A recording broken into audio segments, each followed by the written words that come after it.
Good morning, good morning, good morning. Happy holidays to all of you.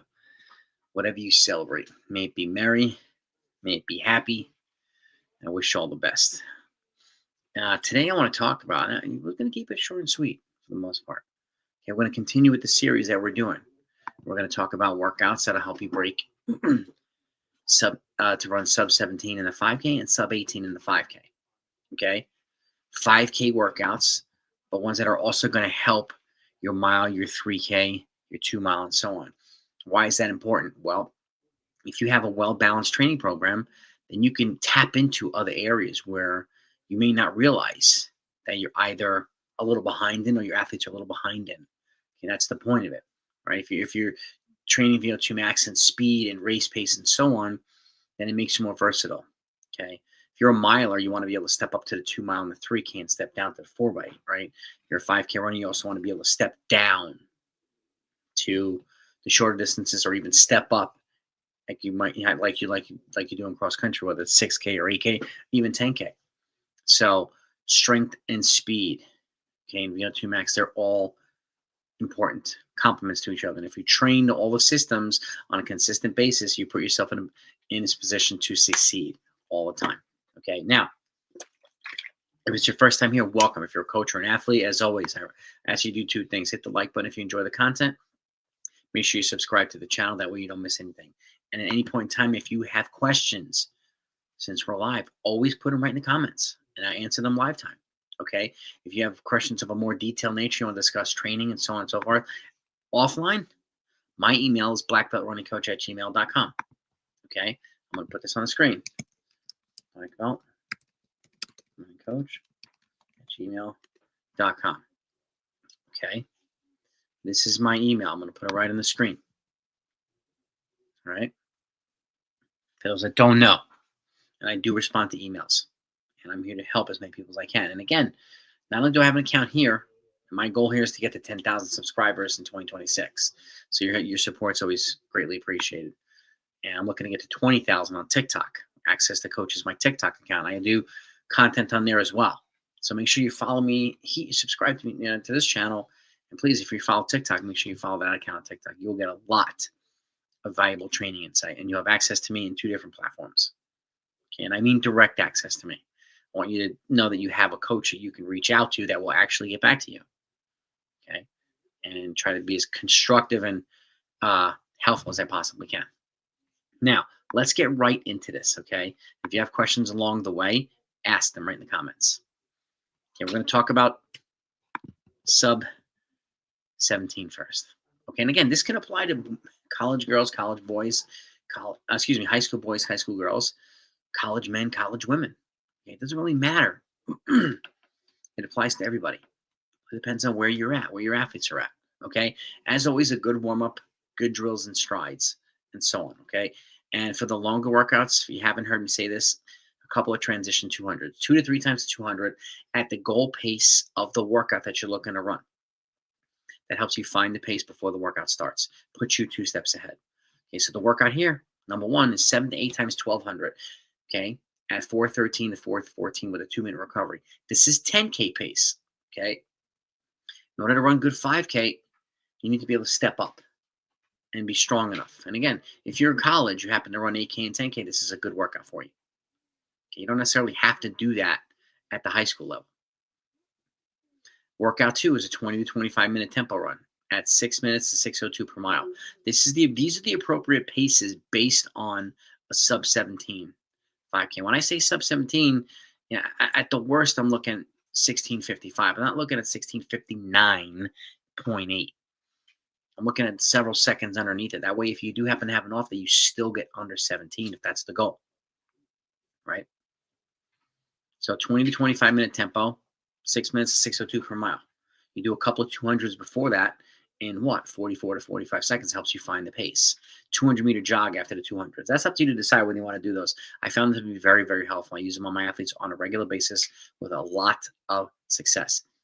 Sets you up to maximize 100% of the workout instead of 2/3 of it, instead of needing a couple of reps or several minutes to find the pace. Okay. And again, the tempo run simulates a 5K, continuously running hard for a certain period of time. That's going to help build what? Physical and mental toughness and tenacity, right? That's the whole point of the tempo run.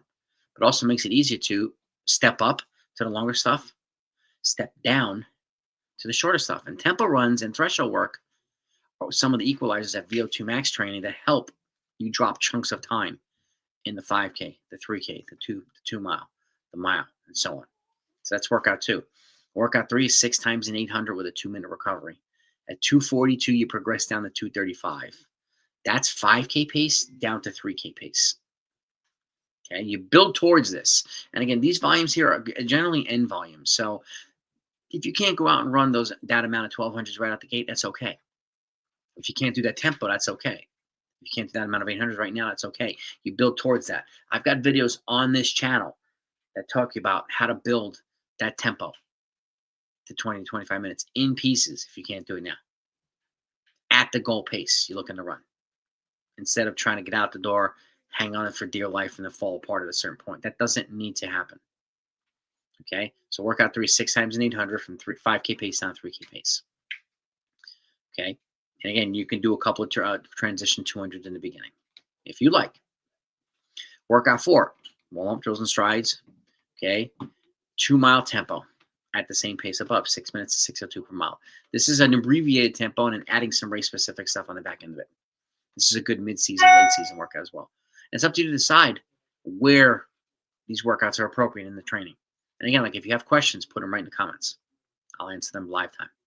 So 2-mile tempo, 5-minute recovery. And then the goal is a 400, 600, 800, 600, 400. You take a 200-meter jog after each one. You run the 400 in 73 to 74, which is about mile pace. You run the 600 and 151 to 152. Okay? Which is getting closer to 3K pace. You run the 800, 240, 242, which is about 2-mile pace. Or a little bit faster. Then you go back down, you run the 600 again, 151 to 152, and then you run the 400 again, 73 to 74. Okay? Going up and back down, 200-meter jog after each rep. And again, this simulates what? Putting a little bit of fatigue in your legs with the tempo, taking a recovery, and then running some race pace stuff after the tempo, which simulates locking into the pace when you're already tired. That's exactly what the middle or at end of a race is going to feel like. That's the whole point of that workout. Okay? Before I go any further, we got workout 5. I do have a question in the comment here. I'm thinking notes for jog or active recovery is that everyone takes different pace for them. What should I be doing? That's okay right now. Note to Kenny. If they're active in the recovery, that's all right. As you get fitter, as your athletes get fitter, that active recovery might take a little bit it might become a little bit faster pace. But right now, they don't. As long as they're not standing around doing nothing, if they're slightly jogging slow, that's fine. Even if they're jogging half the time, let's just say you have a 2-minute recovery, they jog slowly for a minute, and then stand around, take a swig of water or whatever for the minute. That's okay too. That's all right. The colder the weather gets, I encourage folks to jog as much as they possibly can to keep the body warm, to keep the heart rate up. But I wouldn't worry about the pace right now. As you start to get much fitter and much more advanced, then the off periods can be a little bit faster. But that's not something I would worry about too much right now in high school. You can at some point do threshold efforts or something like that, or race pace efforts with the off periods if they're short, being at tempo pace or something like that. If you can get to that point where you can recover at a little bit of a faster pace, that's another sign of improved fitness as well. But that's, you'll find most likely that a lesser number of athletes are able to do that. That's going to require some consistent training. But that's a good question, Multicunny. Really, really good question. Okay, back to workout 5. Another one, abbreviated tempo and workout. So here, warm-up drills and strides, transition 200s, 2-mile tempo. Again, you take the 5-minute recovery. And the workout here is either 7 times a 300 with a 200-meter jog at 55 to 51 per rep, which is essentially mile pace down to 800-meter pace, or 6 times 400 with a 2-minute recovery between 73 and you work your way down to 68, which is also mile pace down to 800-meter pace. Okay, so about 1.5 miles worth of volume at those paces after an abbreviated tempo. And that's the workout right there. If you get up to the point where you do 2 miles worth of volume at mile pace or even faster, then the tempo in the beginning will probably be shorter. Okay. The tempo component is to elevate your heart rate. Okay. And make it easier to transition to the faster stuff in the workout itself. That's the point of the transitional pieces. If the goal of the workout or the meat and potatoes of the workout is something faster, a mile pace or faster, then a tempo rep of some sort in the beginning helps transition it. If the workout is longer reps or a tempo run or threshold reps and so on, then you transitional 200s with a 200-meter jog recovery at the pace of the workout is the logical transition there. But a transition piece is something that I know a lot of athletes and coaches do not incorporate. I find it highly beneficial, and I encourage you to consider doing it. It's up to you to decide whether you want to do it or not. I found a lot of success with it, and I think you would too. It doesn't matter if it's men, women, boys, girls. Doesn't matter. Okay? So those are sub 17-minute workouts. Okay, now let's go to sub 18 minutes. Okay? Workout 1, 6 to 7 times threshold 1K with a 1-minute recovery at 350 to 351 per rep. Okay? Those are the threshold paces. And if you notice, threshold rep paces are about 10 seconds faster most than your tempo run itself. And workout 2 here, you'll see your tempo run's 20 to 25 minutes at 620 to 622 per mile. So you'll see a 20-second differential in the tempo from sub 18 to sub 17. That's something that you can tangibly track. Okay, and this is also why I give you lots of different workouts. So you can track the progression from one milestone to the next. Okay, so you have your threshold reps, 1K, building towards 6 to 7, building towards 20, 25-minute tempo run at 620, 622. Workout 3 is at 6 times an 800 again with a 2-minute recovery at 5K to 3K pace. But now it's 253 down to 246 per rep. Okay. That's 3 miles worth of volume that you're building towards over time. And it may take you a season to get there. That's fine. But getting to that point where you can do that volume is a good thing. Okay. If you can do 3 miles worth of volume at 5K pace or 3K pace, it's a good sign of your fitness. Workout 4, again, abbreviated tempo and abbreviated workout. 2-mile tempo, 5-minute recovery, then the 4-6-8-6-4 again with a 200-meter jog. Okay. But the paces are different. Now you're running 77 to 78 for the 400s, 2 minutes to 202 for the 600, 245 to 247 for the 800, and back down to 2 minutes 202 for the 6, 77, 78 for the 4. Okay. And then workout 5, 2-mile tempo, 5-minute recovery, and then again, repeating these workouts. Either 7 times a 300, 200-meter jog recovery at 57 to 50 down to 53 per rep, or 6 times 400 with a 2-minute recovery at 77 down to 71. That's 800. That's mile pace down to 800-meter pace for the 3s or the 4s. So it's up to you to decide. And when you see me do repeat workouts and multiple milestones, that's a sign that says what? These workouts are effective. They work in this milestone, they work in that milestone. And I generally like to stick with what works, right? But if it stops working, then you can modify it as you see fit as a coach. Okay, so there's your template of sub 17 workouts, sub 18 workouts. We're going to continue on this. We'll do sub 19, sub 20. Okay, I'm going to do sub 14 for some folks that are asking. And again, if you haven't seen my videos yet here, I have everything. I have a lot of folks asking me, what are my threshold paces or my tempo paces if I run? And they give you all different events. Well, I encourage folks to look at what your current mile is, right? And then come here. Look at the videos that I put out. Well, this is what your capabilities are for your 3K and 5K, 800, 400 based on the mile. And I say this a lot. If you're closer to the longer stuff than you are the shorter stuff, that's a sign to work on speed development, right? If you're closer to the shorter stuff than the longer stuff, like, and I mean the 4-8 as opposed to 3 and 5, then that's a sign to improve your aerobic capacity, VO2 max stuff, tempos, thresholds. That's how you can kind of get caught up and be in line with where your current mile is. Sometimes your 5K is faster than your mile, right? And you can use your 5K and you can see, okay, am I in line here and am I in line there? What do I need to do? Sometimes your 400 is faster. It really varies per person. But this is why I put forth a balanced training program. I emphasize it, I should say. It's up to coaches to decide whether they want to do it or not. Like I said, incorporate speed endurance, VO2 max, tempos, threshold, VO2 max specific, which is 3K pace and 5K pace, stuff at mile pace. If you incorporate these things into your training, you don't have to incorporate them all in 1 week. You can spread them out over a cycle. Okay, even if it's a 2-week or 3-week cycle, if you hit them at the right time and you spread them out so that you can recover, your athletes can recover, then you're setting yourself up, or you're setting them up for success. And that's what matters most, right? Addressing all the pieces, training all the systems, makes you more versatile too, right? Especially when I was coaching college, when we were recruiting athletes, we would not only look for athletes that run a good mile, but can they step up and run a good 2 mile? Can they step down and run a good 4x8? Do they have decent speed? Okay, where are their strengths and weaknesses, and so on and so forth? And how can we help them tap into that if they come here, right? These are things that I looked at as a coach.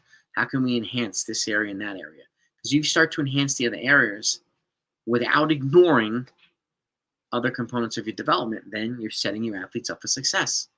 You're setting yourself up for success, right? And look at, videos that I have here.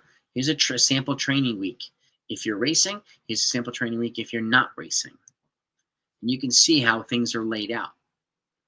How the workouts here, how the workouts there, the long runs here, where the speed development is, and so on and so forth. And again, how you deploy it varies per season too. If you're in the off season, like it's a summer-based training, you're focusing on mileage.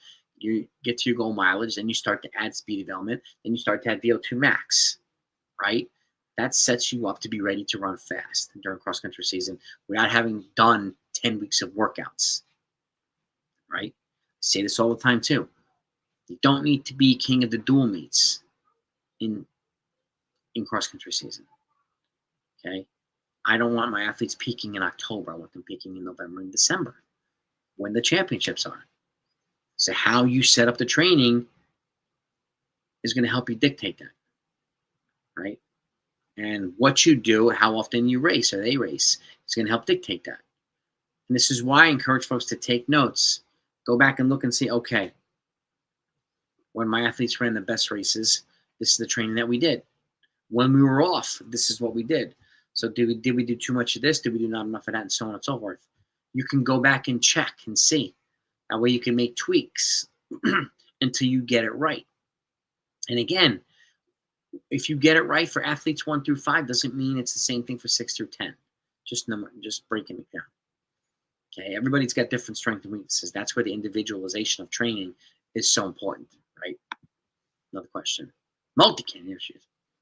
Should make that shirt. Don't be king of the dual meets. Yeah, that's been my philosophy, right? When I was coaching in high school about a decade ago, the coach, I was brought in to co-work with the distance runners, but I conflicted with the head coach because he wanted to race the athletes twice per week, but I had kids there that were fast, and I tried to communicate to him, in those situations we got to treat them a little bit differently because of their ability level and what's most important. Them racing fast in September or them racing appropriately throughout the season and setting themselves up for success later on. As a college coach, putting my college coach hat on, we don't only look for strength in cross country. If you run good cross country, but it doesn't translate to track, then you might be overlooked by somebody who runs well in cross country and runs well in track. We look for athletes that are well trained. We look for athletes that are undertrained, right? That gives us stuff to work with. That gives us way to enhance their training. There's a lot of room for growth with these athletes. If you have athletes that are super high volume, super high intensity, then it's a little bit of a risk sometimes. And I can't speak for the rest of the college coaches and everybody else. I won't do that. That's been my philosophy. The more you race, the less you have time to train. That's the easiest way to look at it too, right? If you're racing twice per week, when are you going to fit in workouts that you need to set you up to run fast in November? And when I told the coach that, I'm not here to, the kids ask me to train them. They run fast, right? And you have kids that can get scholarships. We can win a race at Penn Relays. We can, be all Americans. What's more important? That or being king of the dual meets in September? And he did not like hearing that. But I felt it needed to be said. Right? So, nevertheless, I eventually got to work with the athletes, and they ran fast. And some of them got scholarships into college. One of them went to the University of Colorado. One of them went to the University of Vermont. So, Pitt, they all ran fast. And that's what matters to me. Okay, this is not about me, the coach. I don't need my King of the Dual Meets t-shirt. I'll walk around flex. I'm the man in September. Nobody cares. Right? And I deal with conflicting coaching. I make it about the athletes. I say, I'll sit down with the coach and say, what's the priority here? What's the goal? What's most important to you as a coach? To me, and I'll make it clear, my most important component is the athlete's development and well-being. Are they happy? Right? If they're not, then we've got to make a change. Right? And that's why I say, let's take notes. Are your athletes getting faster throughout the season? Or are they getting slower throughout the season? These are telltale signs, right? If they're getting faster, then something's going right. If they're getting slower, something's likely not going right. Right? If you're racing too much, then generally, for the most part, they're going to get slower throughout the season, or they're going to run their best races 4 to 6 weeks sooner than they need to. I don't want my athletes peaking in boroughs, right? Counties. I want them peaking at states and beyond. If I have athletes that we know have a lot of potential, I want them to be able to tap into that. Right? The point of an athlete is to do what? Run fast, track athlete. What do we look at as college coaches? We look at fast athletes. Right? Are you fast in just one event or multiple events? How do you win a race? You have to be faster than your competition. These types of things have to be looked at. And that's why, to me, and I'm glad I had the opportunity to coach at the high school and college level. So wear two different hats. And again, there's going to be a lot of ego with coaches. I've seen it. I've unfortunately experienced it, right? That's just part of the environment. But to me, and this is something I got from 2 decades plus in martial arts, you leave your ego at the door, right? It's not about me. It's not about the coaches. It's about the athletes, right? Period. Just something, it might work differently for you, Multi-Kenny, but it's worked for me. The athletes are coming they're coming there because they enjoy the sport. They want to run fast. They want to get better. So I've got to foster an environment that's going to keep them happy and engaged and wanting to do the work. Right? And productive athletes and happy athletes tend to work harder for you. Right? So that's priority number 1 for me. And when they're productive and happy, they're also usually healthy too. I want to create an environment that keeps them healthy, so they can, at some point, take leadership roles and take ownership of certain things, hold themselves accountable, right? I don't see this as a hierarchy thing. I don't need to be the king of the dual meets. I don't need to be king of the practice, right? Just like I'm on the mats, I don't need to be king just because I have, black belt with multiple stripes on. I don't need to be the king of the mats, because it's not about me on the mats. It's about you. It's about the athletes on the cross-country course. It's not about the coach, right? People don't go to track meets to look at the coaches. They go to look at the athletes, right? The athletes on the track who run fast go to their coaches. That's a normal connection between the two. But that's why I like to keep it. I just like to keep the task at hand. The goal is to get the athletes running fast, keeping them healthy, keeping them happy, period. And giving as much information as possible for the athletes and the coaches to create an environment that fosters exactly that. Right? Nothing else, nothing more. I'm not in competition with other coaches. I'm not here to replace other coaches, right? I hope I bring value to the coaches. I hope I enhance their coaching. Right? But some athletes, some coaches will not like hearing certain things that I'm saying because it clashes with the egos, right? This is the way it's always been done. That's what I hear all the time. Okay.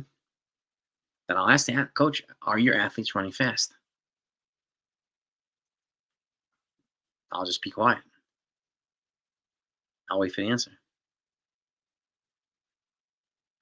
Who's running fast? Can't answer that, then that's a problem. But back to the video. Sorry. Got off tangent there. But I hope you found these workouts helpful. Sub 17, sub 18. Again, like I said, it applies to high school boys and girls, college men, college women. It doesn't really matter what year of school you're in. Everybody's got different ability levels. But these workouts apply to both. Okay? And the volumes that I put forth on the screen are volumes that you eventually build towards, right? Over time. Don't worry if you can't do these volumes right out of the gate in the beginning of the season. It's okay. Like I said, there's signs of progress that you can tangibly track, right? You can do the same workout, but run it faster. You can cut recovery in a workout, alter the recoveries. You can add volume to the workout. It really is up to you to decide what's most appropriate. And what's the most appropriate for that group may not be appropriate for that group. So that's why different training groups, when it matters, is a good idea. If you could do that. Because if you do the same work for everybody, then everybody's going to do a different rest period, starting at different times, and it's chaos. It's absolute chaos. So when you get an opportunity to break it up into training groups, it's a good idea. Okay, that way the people, and again, I also look at the people at the back. I want the back of my pack getting faster as well, not only the front of my pack. Right? If you have the front of the pack that either gets sick or hurt or can't race that day because they're taking the SATs and so on, I need the people at the back to be able to step up in his place or her place. And we've got to treat them accordingly and train them accordingly. Right? I'm glad, Multi-Candy. I've used these workouts, and again, I'm not going to put forth workouts that I have not used as a coach myself with success, but they're directly applicable to the events that you're training. Directly applicable to sub 18, sub 17, right? Just like the sub 15, sub 14, and so on, right? They'll be the same way sub 19 and sub 20. They'll be the same way. Okay, the workouts will vary, so you have different options, but I want to give you at least around maybe half a dozen options for each milestone. That way you have things to play with. You can say, okay, I like this workout for them. I like this workout for them. Right? Some people need to work on threshold. Some people need to work on race speed, so on and so forth. There you go. You have options. That's the point. Right? So, but I want to thank you all for joining me. And again, happy holidays, really. When I come here next Sunday, it'll be past Christmas. So if you celebrate Christmas, Merry Christmas to all of you. If you celebrate Hanukkah, Happy Hanukkah. Just happy holidays, all of you. Okay, I appreciate you all joining me every week and bringing your questions and being part of the discussion. I learn from you folks as much as you do me. Okay, so thank you so much. Have a great weekend. Happy holidays. See you next time.